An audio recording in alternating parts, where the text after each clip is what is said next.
Welcome back to my YouTube channel. So for today's vlog, i-update ko po kayo sa aking company na ASI Kaohsiung dito po sa Taiwan. Gusto ko pong i-share sa inyo kung still hiring pa ba yung company ko na ASI Kaohsiung dito sa Taiwan at kung worth it ba ang pag-apply dito sa aking company. So kung gusto niyo pong malaman, just keep on watching. So bago ang lahat, bago ko po i-share sa inyo, kung hindi pa kayo nakapag-subscribe sa aking YouTube channel, please like, share, and subscribe for more updates sa aking YouTube channel. And kung may concerns kayo or mga suggestion, please comment down below. So ito na nga po. So last na update ko po sa inyo sa aking company, kung ano po yung journey ko, is last May 2022 pa yun yung pagpunta ko po dito. Pero nung pagpunta namin dito is kina-quarantine pa kami nun kasi hindi pa po pwede na umalis-alis nun kasi nga COVID pa nung time na yon. So mga year 2022 pa yon. And so ngayon nagbabalak yung company ko na ASI Kaohsiung na mag-hire ulit ng mga tao galing sa Pinas. So ito po, yan, madami nagpo-post sa social media, sa Facebook, agency namin, tsaka yung ibang agency na naghahanap sila ng mga tao. So kung gusto niyo pong mag-apply dito sa aking company, is mag-apply na po kayo para magkita-kita po tayo dito sa Taiwan, sa aking company na ASI Kaohsiung. So ito na nga po, i-share ko po sa inyo kung worth it ba ang pag-apply dito sa aking company. So sinabi ko na po sa inyo na yung company ko is still hiring pa. Tagahanap po talaga sila ng maraming tao kasi po hindi lang po isa or dalawa, tatlo, lima ang hinahanap ng ASI Kaohsiung, kundi marami po. Kasi marami po ang uuwi. Marami na po kasi uuwi dito dahil sa sobrang tagal at bawal na po sila na mag-extend kasi hindi na po valid yung i-extend pa sila yung mga matatagal na dito kasi wala na po yung COVID. Kasi yung dati kaya sila nagpapa-extend ng tao kasi bawal po kumuha ng mga tao galing sa Pinas. So dalawang ASI po kasi dito sa Taiwan, yung ASI Chungli at ang ASI Kaohsiung. So ang aking company is ASI Kaohsiung. So kung pagpipiliin ako kung ASI Chungli or ASI Kaohsiung, para lang po sa akin kasi po wala naman po problema sa aking company. Kaso nga lang, yung sa department po kasi ngayon is wala po talaga kaming overtime.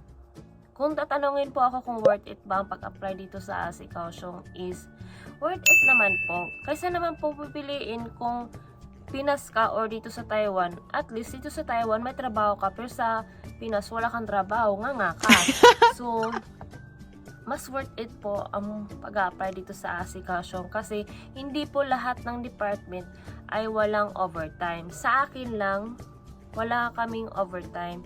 And it's already 1 year na wala kaming overtime. Pero minsan, binibigyan po kami ng overtime. Isa, dalawa. Pero kahit wala namang overtime, may binibigay naman po silang mga allowances. Kaya okay lang din. Pero sa kagaya ko, marami kasi akong pinaglalaanan. So, ayun nga po, worth it po ang pag-a-apply dito sa aking company na ASI Kaohsiung. Kasi po, at least may trabaho po kayo dito sa Taiwan kaysa naman po sa Pinas. Pero kung okay naman po yung trabaho nyo po sa Pinas is nasa inyo na rin. So, ayan, okay na. Naman po yun kung saan po kayo, kung ano po yung gusto nyo, kung sa Pinas po ba sa Taiwan. Pero kung ako po papipiliin, mas gugustuhin ko po dito sa Taiwan kasi malaki po ang mapapag-ipunan nyo kung magaling po kayo mag-ipon, hindi po kayo magastos na kagaya ko. Minsan mapapagastos ka talaga kasi syempre meron din tayong mga gusto at hindi lang po puro trabaho lang po yung aatupagin natin.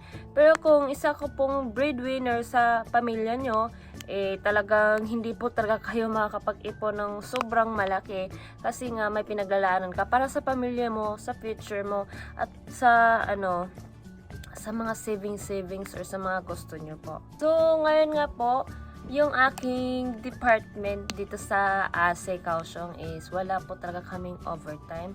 Kaya po kapag mag-apply po kayo sa ASE Kaohsiung is tatlong department po kasi yan.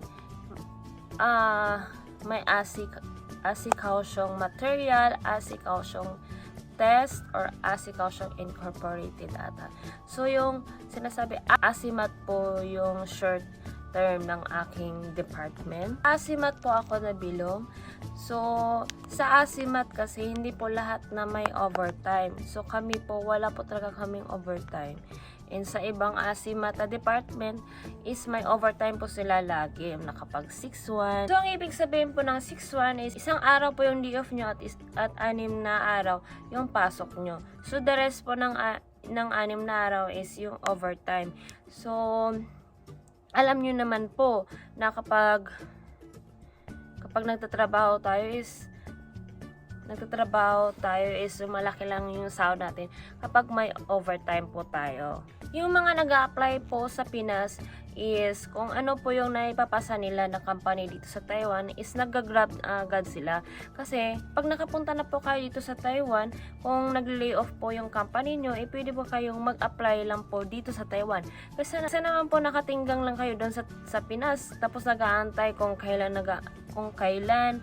mag-start, kung kailan mag-update yung agency nyo, is wala po talaga kayo makukuha doon.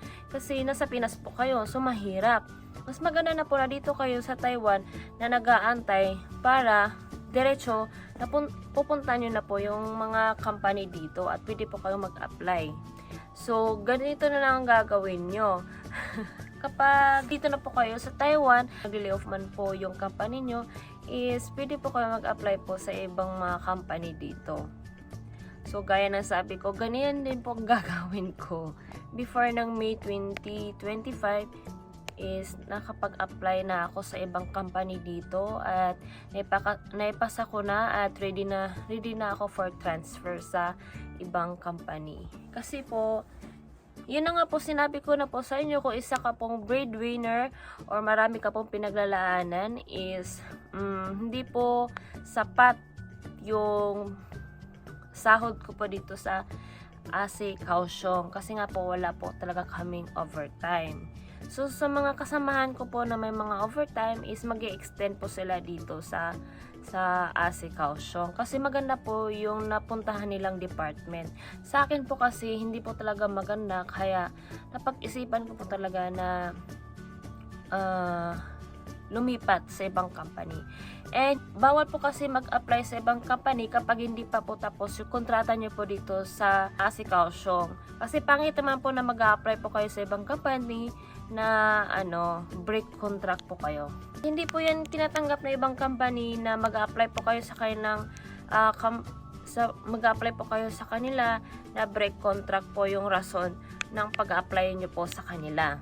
So, gusto nila yung nag-lay off or end of contract. Kaya na nga po, hindi ko po kayo sinasabi na huwag kayong mag-apply dito sa ASE Kaohsiung kasi yun nga, walang overtime. Sabi ko po ito sa inyo kasi po, point ko po dito is worth it pa rin po ang pag-apply ng ASE Kaohsiung kasi po hindi po lahat ng department dito ay walang overtime. So, wag na po kayo mamili kasi isa po kayong napakaswerteng empleyado na nakapunta dito sa Taiwan. So, yun na nga po yung ginagawa ko po ngayon. Is napakaswerte ko pa rin po na may trabaho na po ako ngayon kasi dati po talaga nakatinggal na po talaga ako.